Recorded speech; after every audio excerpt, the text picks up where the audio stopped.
महफिल में खड़ा हर एक शख्स मेरी औकात का ना था। महफिल में खड़ा हर एक शख्स मेरी औकात का ना था। मेरा बस इतना सा कसूर था, मेरा बस इतना सा कसूर था कि मैं उनकी जात का ना था। नमस्कार दोस्तों, मैं विजय विद्रोही, आप देख रहे हैं 85 तक। दोस्तों, जैसा कि आए दिन तथाकथित साधु संत महात्माओं के द्वारा हिंदू राष्ट्र या राम राज्य की बात कही जाती है, वो तथाकथित साधु संत महात्मा लोग हिंदू राष्ट्र की डिमांड करते हैं, मांग करते हैं और वह जो है अनशन करने लगते हैं।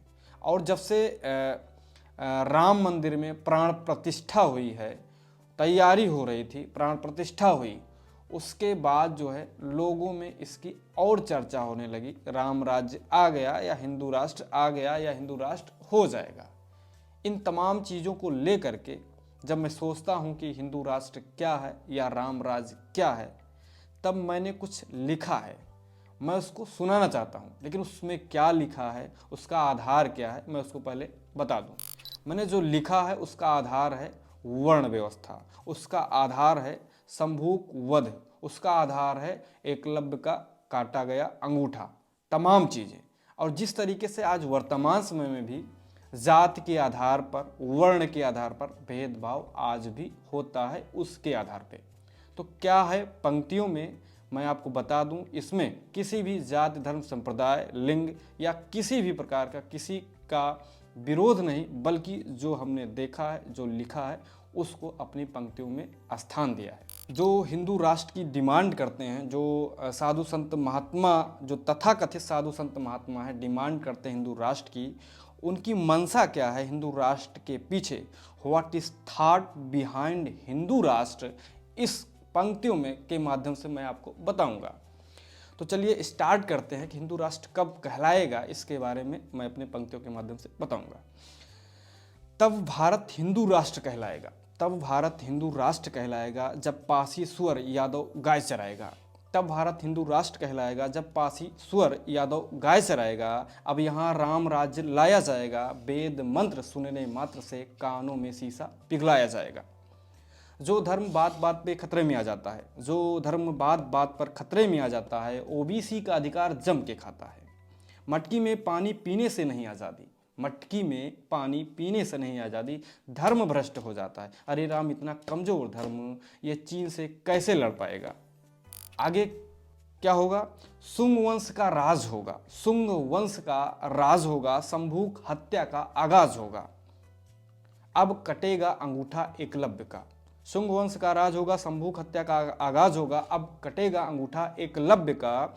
शूद्र सिर्फ सेवादार होगा, पिछड़ा दलित को शूद्र कहा जाएगा, तब भारत हिंदू राष्ट्र कहलाएगा। नेक्स्ट पंक्ति है, जैसा कि वर्ण व्यवस्था के अनुसार बांट दिया गया है कि कौन ज्ञान लेगा, कौन रक्षा करेगा, कौन व्यापार करेगा। ब्राह्मण ब्रह्म का ज्ञाता होगा, ब्राह्मण ब्रह्म का ज्ञाता होगा, तीनों लोकों का देवता होगा। ब्राह्मण ब्रह्म का ज्ञाता होगा, तीनों लोकों का देवता होगा। क्षत्रिय ब्राह्मण को सुरक्षा देगा, क्षत्रिय ब्राह्मण को सुरक्षा देगा। वैश्य व्यापार धंधा करेगा। रही शूद्रों की बात, रही शूद्रों की बात, तीनों वर्णों की गुलामी करेगा, तब भारत हिंदू राष्ट्र कहलाएगा। जब हिंदू राष्ट्र कब होगा, उसको बाध्य किया जाएगा, जाति और वर्ण के आधार पर उसको काम करने के लिए बाध्य किया जाएगा। जैसे आज आपको कोई भी काम करने की स्वतंत्रता है, लेकिन उस समय स्वतंत्रता नहीं होगी। क्या होगा, गड़ेरिये को भेड़ ही चराना होगा, गड़ेरिये को भेड़ ही चराना होगा। बहुजनों को अपने किए पे सिर्फ पछताना होगा, गड़ेरिये को भेड़ ही चराना होगा, बहुजनों को अपने किए पे सिर्फ पछताना होगा। एससी एसटी ओबीसी का नाम मिटाया जाएगा, एससी एसटी ओबीसी का नाम मिटाया जाएगा। वर्ण व्यवस्था लागू कराया जाएगा, महिलाओं को पैर की जूती समझा जाएगा, तब भारत हिंदू राष्ट्र कहलाएगा। ना सरकार होगी, जब राज्य आएगा, एक रजवाड़ा हो जाएगा, राम राज्य जाएगा या हिंदू राष्ट्र होगा, तो उसकी परिकल्पना क्या है कि राजा महाराजा हो जाएंगे। और जब राजा महाराजा हो जाएंगे तो ना सरकार होगा, ना सरकारी होगी, ना कोई जज होगा, ना कुछ होगा, सब जो है एक व्यक्ति के हाथ में हो जाएगा। ना सरकार होगी, ना कोई सरकारी होगा, ना सरकार होगी, ना कोई सरकारी होगा, सिर्फ दरबार होगा और दरबारी होगा। न सरकार होगी न सरकारी होगा, सिर्फ दरबार होगा और दरबारी होगा। लगेगी सभा राज दरबार में, लगेगी सभा राज दरबार में, राजा ही सबका निर्णयकारी होगा।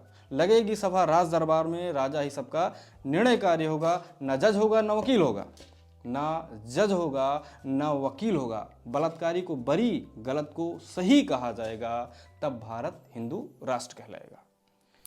वास्तव में हिंदू राष्ट्र की परिकल्पना क्या है? वर्ण व्यवस्था है। वर्ण व्यवस्था ऊंच नीच हिंदू राष्ट्र का आत्मा होगा। वर्ण व्यवस्था ऊंच नीच हिंदू राष्ट्र का आत्मा होगा। दलित पिछड़ों के अधिकार का एकदम से खात्मा होगा। वर्ण व्यवस्था ऊंच नीच हिंदू राष्ट्र का आत्मा होगा। दलित पिछड़ों के अधिकार का एकदम से खात्मा होगा। पिछड़ों के खिलाफ महापंचायत कराया जाएगा, पिछड़ों के खिलाफ महापंचायत कराया जाएगा। आधी रात बहन बेटियों को जलाया जाएगा, तब भारत हिंदू राष्ट्र कहलाएगा। असल में इनका मुद्दा हिंदू राष्ट्र नहीं है, असल में इनका मुद्दा हिंदू राष्ट्र नहीं है, इसके पीछे कुछ और मंशा है। असल में इनका मुद्दा हिंदू राष्ट्र नहीं है, एससी एसटी ओबीसी का आरक्षण खत्म करना है। असल में इनका मुद्दा हिंदू राष्ट्र नहीं है, एससी एसटी ओबीसी का आरक्षण खत्म करना है। बहुजनों को धन शिक्षा से दूर रखना है। असल में इनका मुद्दा हिंदू राष्ट्र नहीं है, एससी एसटी ओबीसी का आरक्षण खत्म करना है। बहुजनों को धन शिक्षा से दूर रखना है। पेशवाई शासन लाया जाएगा, हमारा संविधान जलाया जाएगा, तब भारत हिंदू राष्ट्र कहलाएगा। वास्तव में ये जो थॉट है, ये जो मंशा है, उन तथाकथित हिंदूवादी संत महात्माओं की, यह मंशा, यह कल्पना जो है कल्पना ही रहेगी, कभी पूरा नहीं हो सकता है। इन बाबाओं की यही हकीकत है, ये लोग यही चाहते हैं। इन बाबाओं की यही हकीकत है, विद्रोही मेरी यही नसीहत है। इन बाबाओं की यही हकीकत है, विद्रोही मेरी यही नसीहत है। समय है अभी होश में आओ, समय है अभी होश में आओ। पाखंडियों को दूर भगाओ, बुद्ध अंबेडकर को घर घर लाओ, बुद्ध अंबेडकर को घर घर लाओ, तब भारत अशोक का कहा जाएगा, तब भारत अशोक का कहा जाएगा। बेशक ढोंगी बाबाओं का सपना सपना ही रह जाएगा, बेशक ढोंगी बाबाओं का सपना सपना ही रह जाएगा। क्योंकि भारत हिंदू राष्ट्र कभी नहीं बन पाएगा। तो यह पंक्तियां आपको कैसे लगी, आप हमको कमेंट में ज़रूर बताइए। अगर कोई सुझाव है तो आप हमको दे सकते हैं। तो दोस्तों नेक्स्ट वीडियो में फिर मिलेंगे, तब तक के लिए जय जवान, जय किसान, जय विज्ञान, जय संविधान।